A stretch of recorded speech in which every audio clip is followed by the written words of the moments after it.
محترم بزرگوں اور دوستوں، وقت بہت تیزی کے ساتھ گزر رہا ہے۔ یہ جمعیت علماء ہند کا اجلاس بلکہ اس کی ایک شاخ کا اجلاس ہے، جمعیت علماء مہاراشٹر کا۔ جیسا کہ آپ جانتے ہیں کہ جمعیت علماء ایک مذہبی تاریخی جماعت ہے، اور اس جماعت نے نہ صرف یہ کہ اس ملک کی آزادی میں قائدانہ کردار ادا کیا، بلکہ اسی جماعت کے بزرگوں نے اس ملک کی آزادی کا نعرہ لگایا، اس ملک کو آزاد کرانے کے لیے پروگرام مرتب کیے، اور اسی پروگرام کے اوپر مجاہدین آزادی کے قافلے آگے بڑھے۔ شاہ ولی اللہ سے لے کر کے شیخ الہند رحمۃ اللہ علیہ تک ایک سلسلہ ہے۔ یہ پوری ایک تاریخ ہے، ایسی درخشاں تاریخ ہے ملک کی خدمت کے سلسلے میں کہ ایسی تاریخ ملک میں پائی جانے والی کسی بھی جماعت کے پاس نہیں ہے۔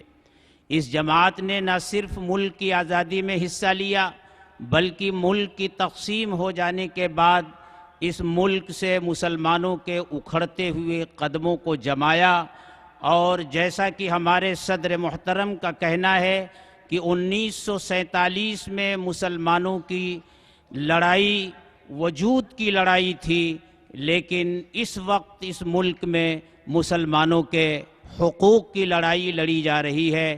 مسلمانوں کی وجود کی لڑائی رہی ہو یا مسلمانوں کے حقوق کی لڑائی ہو، جمعیت علماء کے قائدین ہمیشہ سامنے آئے ہیں، ملک کی قیادت کی ہے اور ملت کی قیادت کی ہے۔ جمعیت علماء کی ایک مسلسل تاریخ ہے، حضرت شیخ الہند سے لے کر کے یہ تاریخ شیخ الاسلام سے لیتے ہوئے، فدائے ملت سے ہوتے ہوئے، اور آج کے مرد مجاہد حضرت مولانا سید ارشد مدنی تک پہنچتی ہے۔ جمعیت علماء اس وقت ملک میں قومی اتحاد اور قومی یکجہتی کی تحریک لے کر کے کھڑی ہوئی ہے۔ حضرت اس پیغام کو لے کر کے آپ کے ہاں آئے ہیں، حضرت پیغام دیں گے، آپ اپنے دل کے کانوں سے اسے سنیے، دل میں اسے رکھیے، اور اس پیغام کو لے کر کے پورے ملک میں جائیے۔ اللہ تبارک و تعالی ہم سب کو جمعیت علماء کے اس پیغام پر عمل کرنے کی، اس راستے میں کوشش کرنے کی توفیق عطا فرمائے۔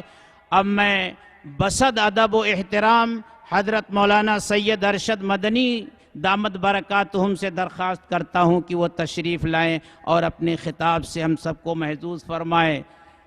لیکن ایک مرتبہ نعرہ تکبیر، نعرہ تکبیر، مولانا سید ارشد مدنی، مولانا سید ارشد مدنی، جمعیت علماء ہند، جمعیت علماء ہند، ہندوستان، پیار و محبت، نفرت، نفرت۔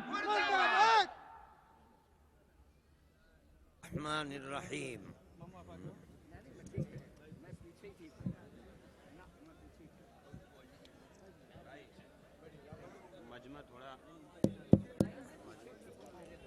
الحمد للہ نحمده ونستعینه ونستغفره ونؤمن به ونتوکل علیہ ونعوذ باللہ من شرور انفسنا ومن سیئات اعمالنا من يهده الله فلا مضل له ومن يضلله فلا هادي له ونشهد أن لا إله إلا الله وحده لا شريك له ونشهد أن سيدنا ومولانا محمدا عبده ورسوله أما بعد۔ صدر محترم اور مختلف مذہب اور دھرموں کے گرو نیز علماء کرام اور معزز حاضرین جلسہ،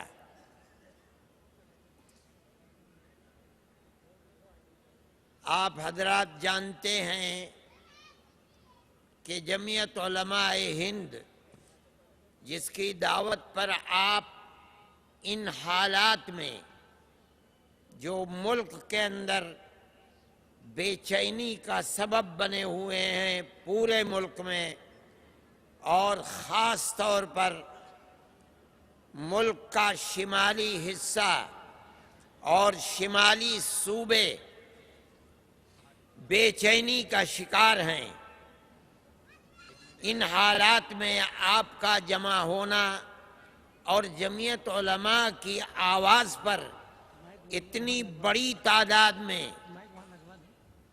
اور اس کاروباری شہر میں اپنے مشغلوں کو چھوڑ کر آنا جمعیت علماء ہند سے آپ کے مخلصانہ تعلق کی دلیل ہے،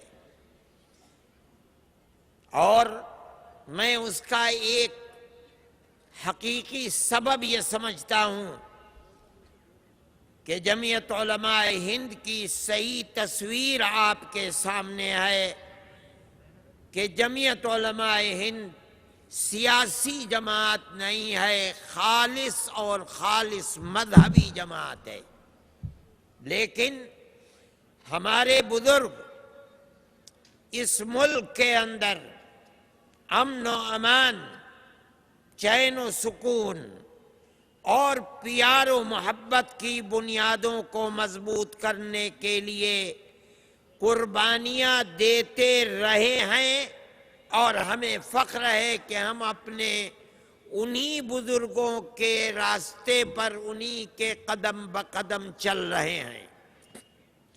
اس لیے ہم یہ سمجھتے ہیں کہ یہ ملک ہمارا ملک ہے،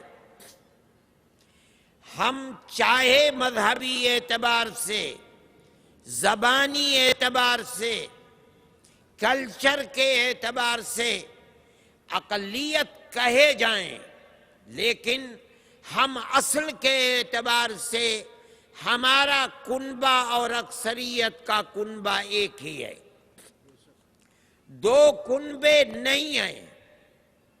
ہمارے آباء و اجداد سب اس ملک کے اندر رہتے تھے، ان کے پاس علم نہیں تھا، وہ نہیں جانتے تھے، کچھ مذہب کی رسوم تھیں ان کو ادا کرتے تھے، پھر اس کے بعد یہاں اسلام دھرم کے ماننے والے کچھ لوگ آ گئے، کچھ عیسائی دھرم کے ماننے والے آ گئے، اور یہاں کے لوگوں نے ان کی زندگی کو دیکھا، ان کے اخلاق کو دیکھا، ان کی امانت و دیانت کو دیکھا، انہوں نے یہ فیصلہ کیا کہ اس مذہب کے ماننے والے یہ لوگ اچھے ہیں، اس کا مطلب ہے کہ یہ جس مذہب کے ماننے والے ہیں وہ مذہب اچھا ہے۔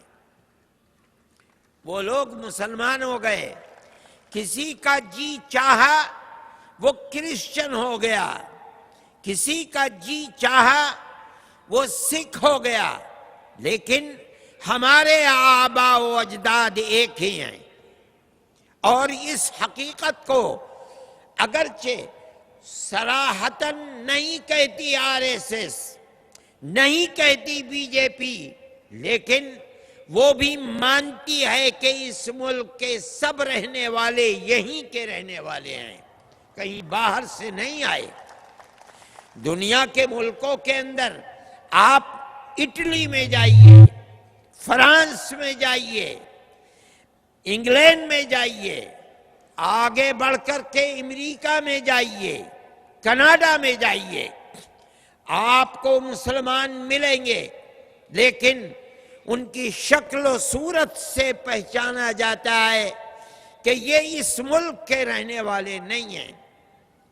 ان کا قد و قامت الگ ہے، شکل و صورت الگ ہے، تہذیب و تمدن الگ ہے، کلچر الگ ہے۔ وہاں ان لوگوں کو نیشنلٹی مل گئی، وہ رہتے ہیں مگر الگ ہیں۔ ہندوستان کا مسلمان، یہاں کا کرسچن، یہاں کا سکھ ایسا نہیں ہے۔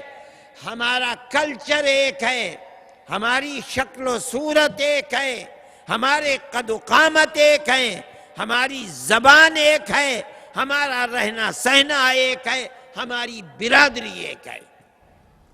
اگر آپ کو گوجر ہندو ملتا ہے تو گوجر مسلمان بھی ملتا ہے، اگر ٹھاکر ہندو ہے تو ٹھاکر مسلمان بھی ہے، اگر برہمن ہندو ہے تو برہمن مسلمان بھی ہے، اگر جاٹ ہندو ہے تو جاٹ مسلمان بھی ہے، اگر لالا ہندو ہے تو لالا مسلمان بھی ہے۔ اس کا مطلب یہ ہے کہ اسلام آیا اور اس ملک کی ہر برادری اور ملک میں ہر جگہ بسنے والی آبادیوں نے اسلام کو قبول کیا۔ یہ آج کی بات نہیں ہے، سینکڑوں سال پہلے کی بات ہے۔ ہم گاؤں گاؤں، دیہات در دیہات پیار و محبت کے ساتھ رہتے تھے، ایک دوسرے کے دکھ درد میں شریک ہوتے تھے، یہاں تک کہ ملک کی آزادی کی لڑائی کے اندر ہندو، مسلمان، سکھ اور عیسائی کی کوئی تمیز اور وشیشتا نہیں تھی۔ سب لوگوں کا خون آزادی کی جنگ کے اندر انگریز کے ہاتھوں بغیر کسی مذہب کے امتیاز کے اس مادر وطن نے پیا ہے۔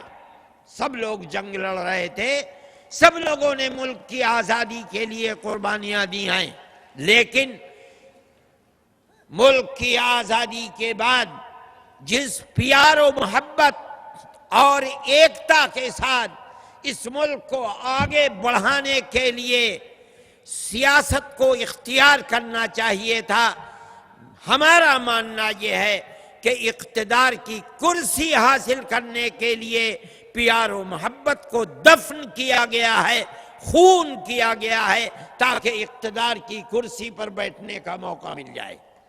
آج کی صورتحال پورے ملک کو آگ کے ڈھیر کے اوپر کھڑا کیے ہوئے ہے۔ ہر جگہ فساد، پیار و محبت کو آگ لگائی جا رہی ہے، فساد کو بھڑکایا جا رہا ہے۔ کچھ لوگ ہیں ملک کے اندر جو آج بھی یہ سمجھ رہے ہیں کہ صحیح ہے، ہمیں اقتدار مل گیا، لیکن اس طرح کا اقتدار کہ ہم ملک کے اس دستور کو بدل ڈالیں، ملک کو سیکولر ملک کی جگہ ہندو ملک بنا ڈالیں، جس کے اندر کسی اقلیت کو زندہ رہنے کا آزادی کے ساتھ حق نہ رہے، ابھی ہم اس نشانے تک نہیں پہنچ سکے ہیں۔ میں یہ سمجھتا ہوں کہ اس ملک کے اندر جہاں اتنی اقلیتیں رہتی ہیں کہ اگر ان اقلیتوں کو ایک طرف کھڑا کر دیا جائے تو آج جو اپنے آپ کو اکثریت کہتی ہے وہ اقلیت میں پڑ جائے گی، اقلیتیں اکثریت سے تبدیل ہو جائیں گی۔ اس ملک کے اندر اس طرح کی صورتحال اس ملک کو تباہ کرنے والی ہے، کبھی یہ ملک پنپ نہیں پائے گا۔ یہ ملک ہمارا ہے، اگر اس ملک کے اندر چین و سکون نہیں رہے گا، امن و امان نہیں رہے گا، تو یہاں خون اقلیت ہی کا نہیں بہے گا، اقلیت کا بھی بہے گا، اکثریت کا بھی بہے گا۔ ملک کا ہوگا کیا؟ کس طرح جئیں گے؟ کس طرح ہم ملک کے اندر رہیں گے؟ جس ملک کے اندر امن و امان نہیں ہے وہ ملک کبھی پنپ نہیں سکتا۔ یہ لوگ بے وقوف ہیں جو امن و امان کو آگ لگا رہے ہیں۔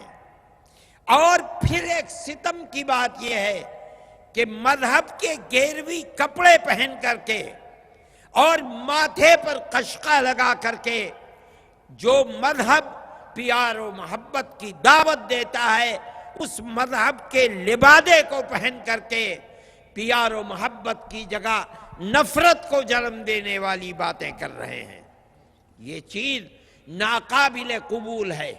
اس لیے ہم کہتے ہیں، اس لیے کہ یہ ملک ہمارا بھی ہے اور ہم ہمیشہ سے اس ملک کے رہنے والے ہیں. یہ ہماری کمزوری نہیں ہے.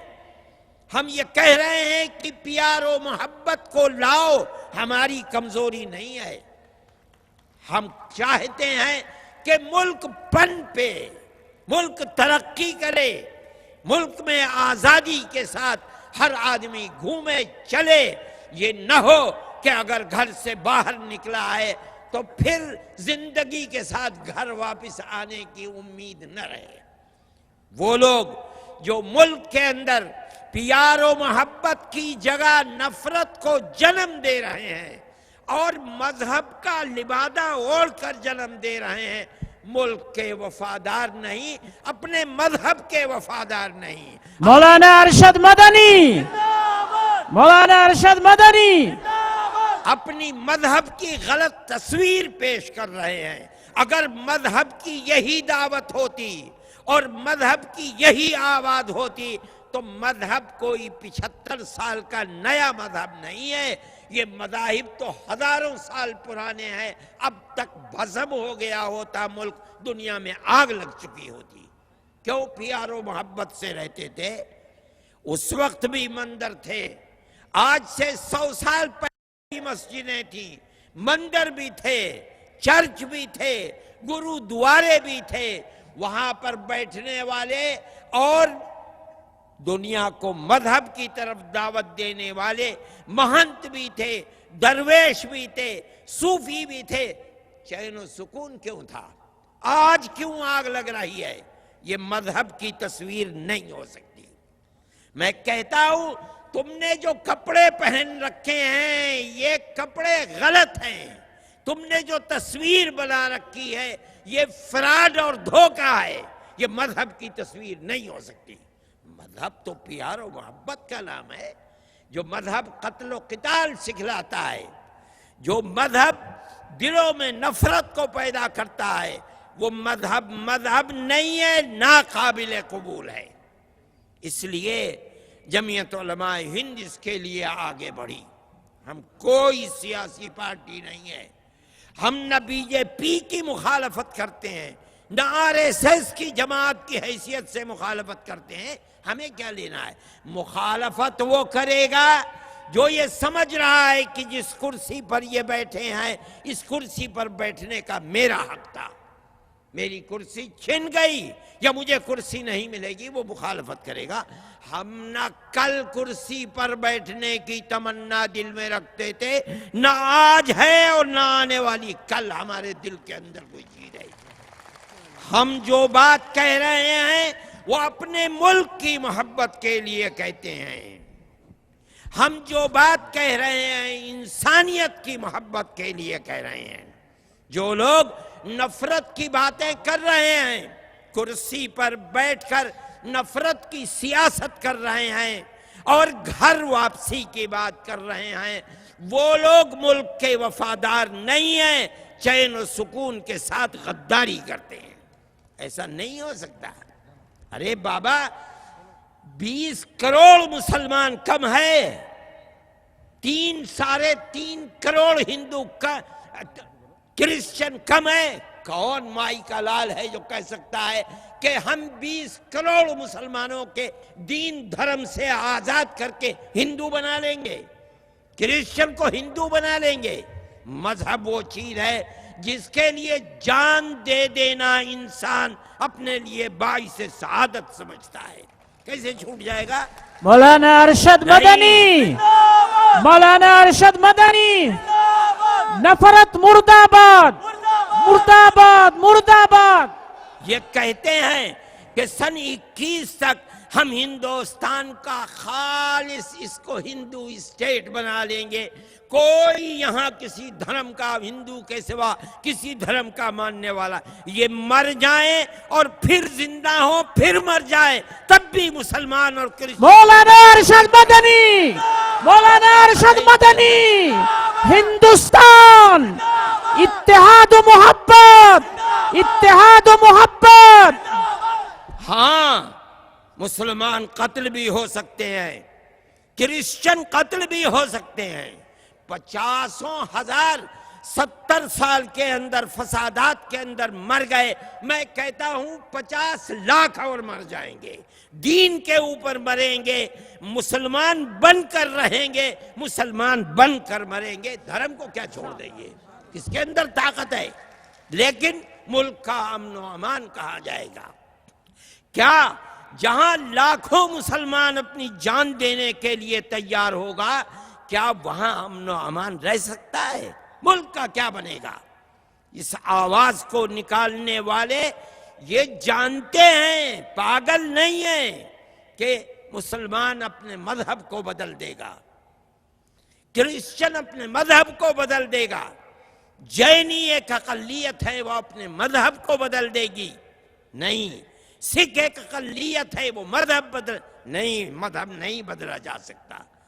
وہ اپنی کمیونٹی جو بے پڑھے لوگ ہیں انہیں مذہب کی شراب پلا کر کے، مذہب کا دیوانہ بنا کر کے ہمیں موقع دو ملک کے اندر حکومت کرنے کا، ہم 6 سال میں پورے ملک کو ہندو ملک بنا ڈالیں گے، یہ کہنے کے لیے پاگل بنا رہے ہیں. لیکن میں ایک بات کہتا ہوں، جمعیت علماء ہند ہمیشہ فرقہ پرستی کی مخالف رہی ہے. ملک کی آزادی سے پہلے مسلم لیگ نے فرقہ پرستی کے لیے کام کیا. مسلم ہے تو مسلم لیگ میں آ. جمعیت علماء ہند تنہا ملک کی وہ جماعت تھی، علماء نے اپنے سر سے کفن باندھا اور ہم نے اس کی مخالفت کی. ہمارے بزرگوں کی ٹوپیاں مسلی گئیں، ان کے سروں سے عمامے اتار کر کے انہیں ذلیل کرنے کی کوشش کی گئی، ان کے اوپر حملے کیے گئے، انہیں قتل کرنے کی کوشش کی گئی. ہم نے ایک قدم اور 1 انچ ہمارا اپنے موقف اور اسٹینڈ سے پیچھے نہیں ہٹا. ہم نے اس وقت قربانی دی